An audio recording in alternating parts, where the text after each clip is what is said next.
දුවේ මොකද වුනේ? අම්මේ බෙල්ල පිච්චෙනවා. ආයෙත් අර හීනෙමයි. ලොකු නායකගේ පස්සෙන් එනවා. ඒක හීනයක් විතරයි. බය වෙන්න එපා. නිදාගන්න. අම්මා මොනවාරි හංගනවා. ඇයි මට විතරක් මෙහෙම වෙන්නේ? අයිබෝ රොකිය දෙය කියලා හම්බුණා නේද?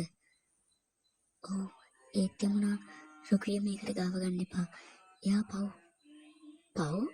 අවුරුදු 25කට කලින් ආර්යයන් වලද්දී වට පව් කියලා හිතුන්නේ නැද්ද? ඒක උනේ ඔයා නිසයි. දැන් රුකිලවා ඒ කෙල්ල මෙහෙට ගෙන්න. නැත්තම් මුළු පවුලම ඉවරයි. අනන්‍යාෂී ඔබ මගේ රොකියව ගත්තොත් ඔබේ හැම මගේ අතින්ම කලවනවා. රොකිය අයිති මට විතරයි. අනන්‍යාෂී ඇයි මගෙන් හැංගෙන්නේ? අනේ රොකී මහත්තයා යන්න මටව දැක්කම බයක් දැනෙනවා. බය වෙන්න එපා.